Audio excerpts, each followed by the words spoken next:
So we're going to be talking about fish, freshwater fish, and what causes spoilage in freshwater fish.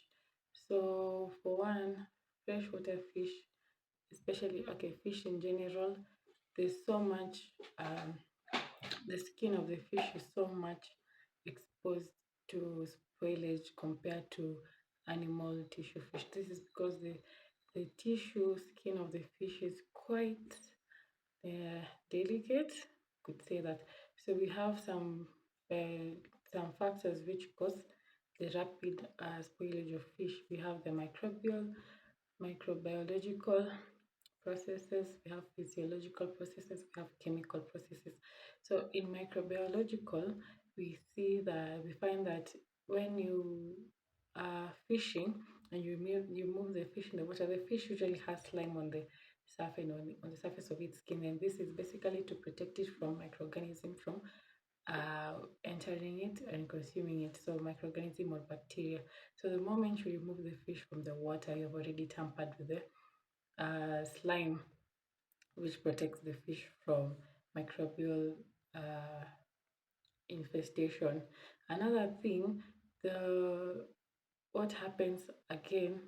So when you are tampered with the slime, the you have already exposed the fish to bacteria and microorganisms, especially when you don't uh, either when you fish, it's advisable that you don't kill it immediately. You can just, if you have another bucket of water, it's advisable that you put it there until the time you are going to cook it, or immediately freeze it under minus 30 degrees Celsius within 2 hours of you capturing the fish.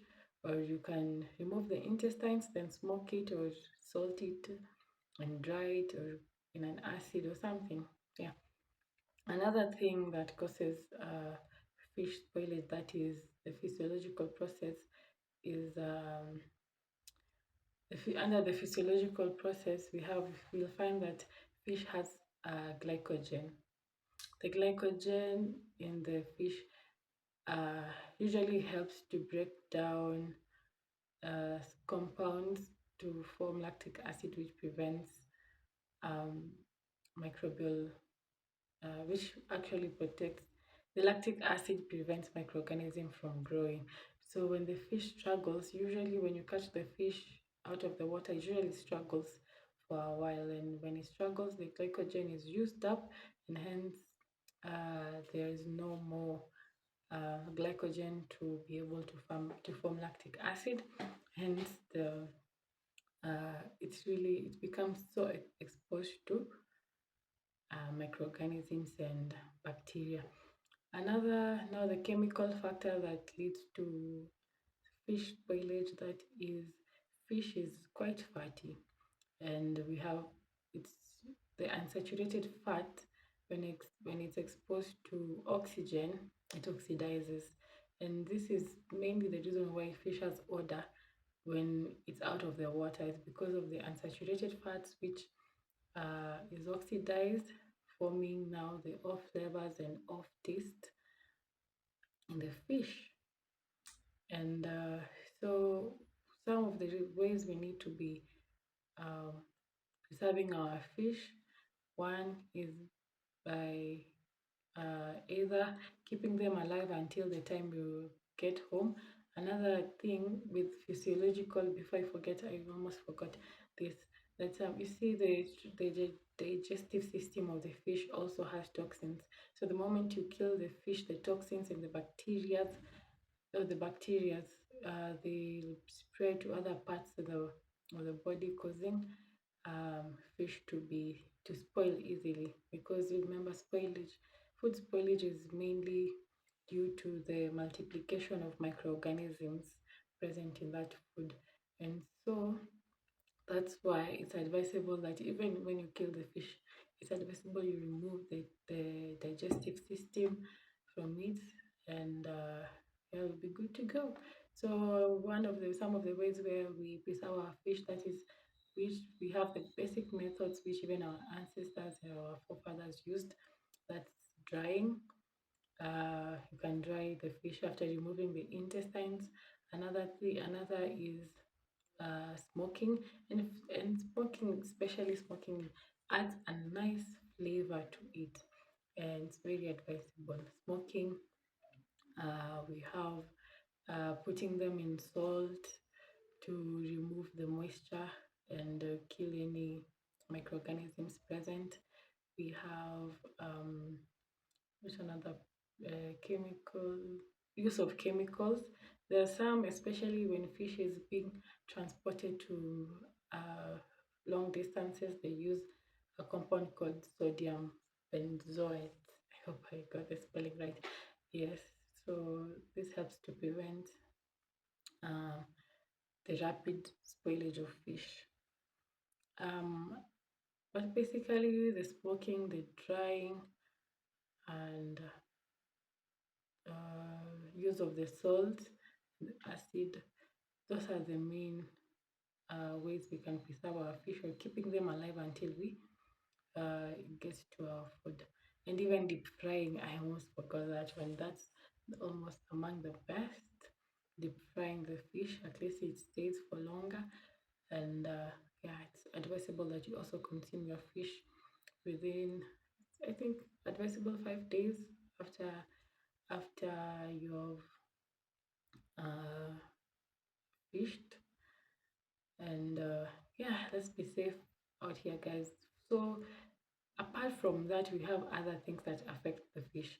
That is fish contamination, and this fish contamination occurs especially when it comes to the lake. So you'll find that sometimes the government will say that fish from this type of lake or this lake is prohibited. This is because um, either the lake has been a releasing point for industrial waste, domestic waste, or biological waste. And these wastes, when they're in water, they may not affect the fish directly, but this waste and the chemicals actually get into the fish. And so when you're eating the fish, you actually become sick, and this is because of the chemicals which are present in the fish.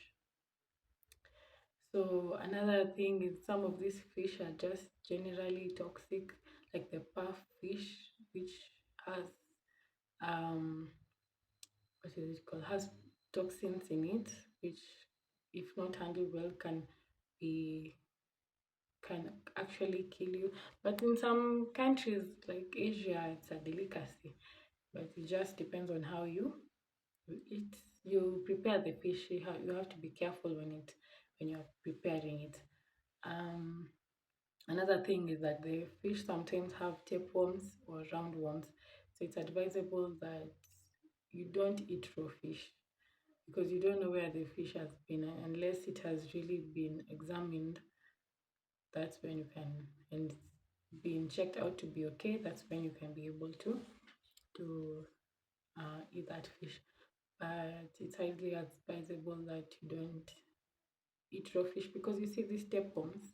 Luckily for these tapeworms and roundworms, they can easily be killed using salt and the drying and the heating and the cooking.